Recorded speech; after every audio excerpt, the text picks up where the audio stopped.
हे guys, welcome back friends. मैं प्रदीप शर्मा आपका स्वागत करता हूं डेली करंट अफेयर के सेशन में। तो आज है 30 मई 2020 और आज हम बात करेंगे 30 मई के टॉप मोस्ट करंट अफेयर के बारे में। आज का हमारा पहला क्वेश्चन है, छत्तीसगढ़ के पहले मुख्यमंत्री का क्या नाम है जिनका अभी मई 2020 में निधन हो गया है? तो इसका राइट आंसर हो जाएगा अजीत जोगी। तो छत्तीसगढ़ के पहले मुख्यमंत्री का क्या नाम है? यहाँ पर आप देख सकते हो कि अजीत जोगी का निधन हो गया है, जो कि छत्तीसगढ़ के पहले मुख्यमंत्री थे। अब इनका कार्यकाल कब से कब तक था, तो मैं आपको बता देता हूँ। 1 नवंबर 2000 से यह 7 दिसंबर 2003 तक इनका टेन्योर था। तो यहाँ से ये भी क्वेश्चन पूछा जा सकता है, तो आप देख लेना। और यह किस पार्टी से सीएम थे, तो यहाँ से भी पूछा जा सकता है, इंडियन नेशनल कांग्रेस। तो यह कांग्रेस पार्टी के सीएम थे। तो अब क्वेश्चन बनता है कि छत्तीसगढ़ के इस समय मुख्यमंत्री कौन है? तो आपका राइट आंसर हो जाएगा भूपेश बघेल इस समय छत्तीसगढ़ के मुख्यमंत्री हैं। और राज्यपाल का क्या नाम है? अनुसुईया नाइके इस समय छत्तीसगढ़ की राज्यपाल है, ये भी आपको पता होना चाहिए। तो अजीत जोगी के बाद छत्तीसगढ़ के दूसरे मुख्यमंत्री कौन बने थे? तो आपका राइट आंसर हो जाएगा रमन सिंह। तो रमन सिंह इसके दूसरे मुख्यमंत्री थे, किसके? छत्तीसगढ़ के। तो अब बात कर लेते हैं छत्तीसगढ़ राज्य का गठन कब किया गया था। तो 1 नवंबर 2000 को छत्तीसगढ़ का गठन किया गया था। आपको पता ही होना चाहिए कि छत्तीसगढ़ का गठन कब हुआ था। तो छत्तीसगढ़ में विधानसभा की सीटें कितनी है, आप मुझे सभी कमेंट बॉक्स में बताइए। यहाँ पर राज्यसभा की सीटें हैं 5 और लोकसभा की सीटें हैं 11। आप मुझे सभी विधानसभा की सीटों की संख्या बताइए कमेंट करके, कमेंट बॉक्स में। ओके। और यहाँ पर कुछ जातियाँ और जनजातियाँ भी हैं जहाँ से अक्सर क्वेश्चन पूछा जाता है, जैसे कि गोंड, उराव, हल्बा, कमार।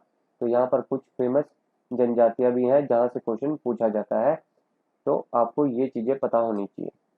अब बात करते हैं हमारे अगले क्वेश्चन की। आज का हमारा अगला क्वेश्चन है, आईओसी ने किसे ओलंपिक चैनल का कमीशन सदस्य नियुक्त किया है? तो इसका राइट आंसर हो जाएगा नरेंद्र बत्रा को।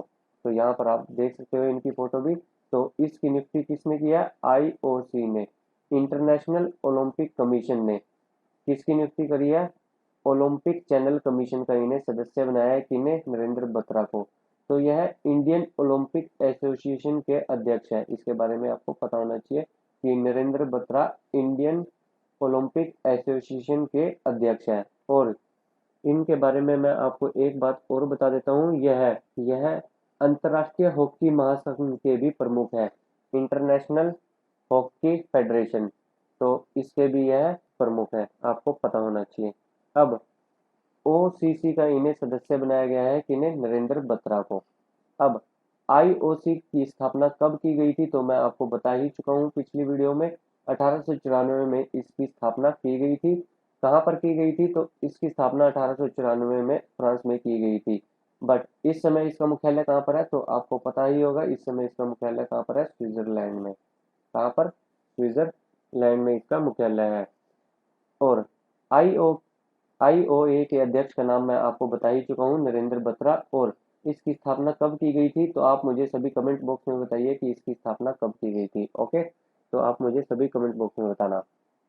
और यहाँ पर आप मनु सहानी देख सकते हो, तो यह आईसीसी के सीईओ है, तो ये चीज भी आपको पता होनी चाहिए। तो आईसीसी के सीईओ का क्या नाम है? मनु सहानी आपका राइट आंसर हो जाएगा।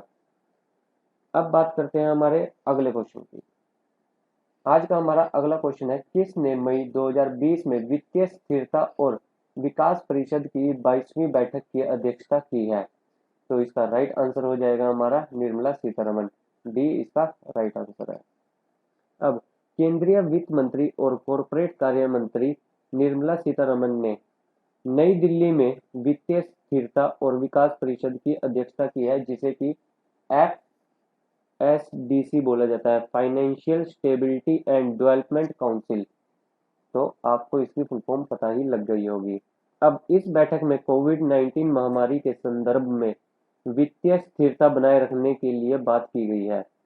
और मैं आपको एक चीज और बता देता हूँ, और मैंने आपको बताया था कि हमारे रक्षा मंत्री ने एसआईडीएम और एमएसएमई के इलेक्ट्रॉनिक कन्क्लेव की भी अध्यक्षता की थी। किन्होंने? हमारे रक्षा मंत्री राजनाथ सिंह ने। और आपको पता होगा कि मैंने आपको पिछली वीडियो में बताया था कि WHO का 73वां सत्र वीडियो कॉन्फ्रेंस के द्वारा आयोजित किया गया था, जिसमें भारत का प्रतिनिधित्व किसने किया था? डॉक्टर हर्षवर्धन ने। ये चीजें आपको पता होनी चाहिए, क्योंकि यहाँ से क्वेश्चन पूछा जाता है और ऐसे ही क्वेश्चन बनते हैं पेपर में। अब बात करते हैं हमारे नेक्स्ट क्वेश्चन की। हमारा नेक्स्ट क्वेश्चन है, राष्ट्रीय महासंघ द्वारा अर्जुन पुरस्कार के लिए किसे नामित किया गया है? तो इसका राइट आंसर हो जाएगा उपरोक्त सभी। तो मीराबाई चानू, रांगला वेंकट राहुल और पूनम यादव को। तो इन तीनों को अर्जुन पुरस्कार के लिए नामित किया गया है। तो IWLF ने, इंडियन वेट लिफ्टर फेडरेशन ने इन तीनों का नाम नामित किया है किसके लिए? अर्जुन पुरस्कार के लिए। आपको पता होना चाहिए इसकी फुल फॉर्म क्या है। अब इसके बारे में बात कर लेते हैं मीराबाई चानू को। मीराबाई चानू मणिपुर से बिलोंग करती है और इन्हें 2018 में इन्होंने राष्ट्रमंडल खेल में गोल्ड मेडल जीता था और 2014 राष्ट्रमंडल खेलों में इन्होंने रजत पदक जीता था। आपको पता होना चाहिए। और 2017 में वर्ल्ड चैंपियनशिप में इन्होंने गोल्ड मेडल जीता था। आपको पता ही लग गया होगा ये तीनों प्लेयर किससे संबंधित है? तो ये वेट लिफ्टर है। तीनों के तीनों खिलाड़ी ये वेट लिफ्टर है। यहाँ से क्वेश्चन पूछा जाता है कि बताइए इनका संबंध किस खेल से है? तो आपका राइट क्या आंसर क्या हो जाएगा? वेट लिफ्टिंग से। तो 48 कैटेगरी में यह खेलती है। अब बात करते हैं हमारे नेक्स्ट क्वेश्चन की। हमारा नेक्स्ट क्वेश्चन है, केरल की पहली महिला DGP का क्या नाम है? तो यहाँ पर आप इनकी फोटो देख सकते हो और इनका क्या नाम है? तो R श्रीलेखा इनका नाम है। ए हमारा राइट आंसर हो जाएगा। तो केरल की पहली महिला DGP का क्या नाम है? R श्रीलेखा। केरल गवर्नमेंट ने इन्हें फायर एंड रेस्क्यू सर्विस के DGP के रूप में नियुक्त किया है। आपको पता होना चाहिए किस रूप में इन्हें नियुक्त किया गया है। फायर एंड रेस्क्यू सर्विस के लिए इन्हें DGP नियुक्त किया गया है। और मैं आपको बता देता हूँ 1987 बैच की यह पहली IPS केरल की महिला अधिकारी भी है। ये भी आपको पता होना चाहिए। और वर्तमान में यह पुलिस महानिदेशक के रूप में जेल और सुधार सेवा विभाग के प्रमुख में भी कार्यरत कर रही हैं इस समय। आप यहाँ पर इनकी फोटो देख सकते हो। और केरल के CM का क्या नाम है? पिनरई विजयन केरल के CM है। और यहाँ के राज्यपाल का क्या नाम है? आरिफ मोहम्मद खान यहाँ के राज्यपाल है। और कैपिटल का क्या नाम है? तो तिरुवनंतपुरम केरल की कैपिटल है। आप सभी को पता होना चाहिए। अब बात करते हैं हमारे नेक्स्ट क्वेश्चन की। हमारा नेक्स्ट क्वेश्चन है, वर्ल्ड डाइजेस्टिव हेल्थ डे कब मनाया जाता है? तो इसका राइट आंसर हो जाएगा प्रत्येक वर्ष 29 मई को। तो सी इसका राइट आंसर है। हर साल 29 मई को विश्व स्तर पर वर्ल्ड डाइजेस्टिव हेल्थ डे, यानी हिंदी में इसे पाचन स्वास्थ्य दिवस बोला जाता है, प्रत्येक वर्ष 29 मई को मनाया जाता है। और इसे कौन मनाता है? तो वर्ल्ड गैस्ट्रोएंटरोलॉजी ऑर्गेनाइजेशन के द्वारा यह मनाया जाता है। तो किसके द्वारा? WGO के द्वारा। इसे क्या बोला जाता है? World gastroenterology organisation.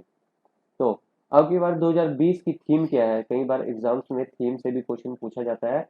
तो 2020 की थीम है gut microbiome a global perspective. क्या है? Gut microbiome a global perspective. तो इसकी थीम है।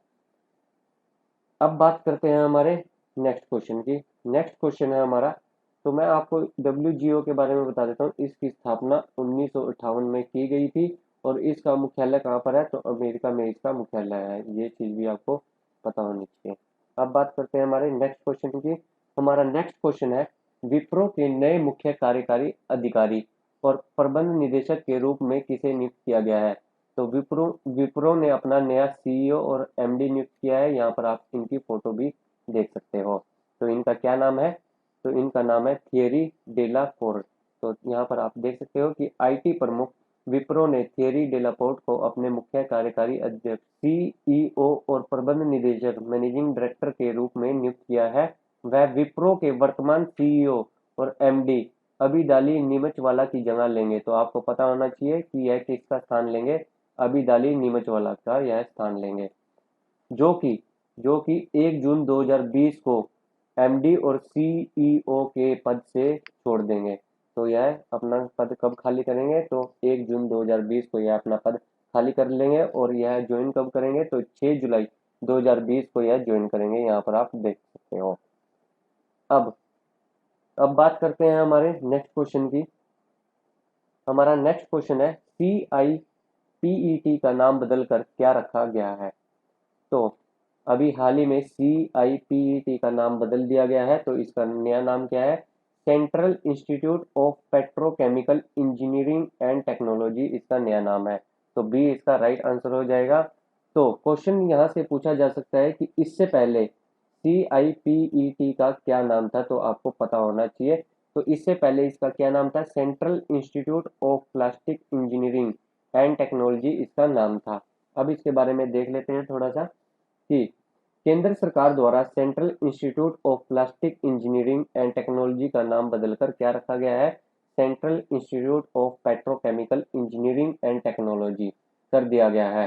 तो CIPET भारत सरकार के रसायन और उर्वरक मंत्रालय के अधीन एक संस्थान है। तो आपको पता होना चाहिए यह किसके अधीन है, तो यह भारत सरकार के रसायन और उर्वरक मंत्रालय के अधीन है। संस्थान का नया नाम तमिलनाडु सोसाइटी पंजीकरण अधिनियम 1975 के तहत पंजीकृत किया गया है। तो आपको यह भी पता होना चाहिए। केंद्रीय रसायन मंत्री का क्या नाम है, DV सदानंद गौड़ा हमारे केंद्रीय रसायन और उर्वरक मंत्री है, आपको पता होना चाहिए। तो यह था आज का हमारा लास्ट करंट अफेयर का क्वेश्चन। अगर आपको वीडियो पसंद आई हो तो ज़्यादा से ज़्यादा इस वीडियो को शेयर करें, लाइक करें और कमेंट भी करें। मुझे कमेंट बॉक्स में बताइए कि आपको यह वीडियो कैसी लगी। धन्यवाद।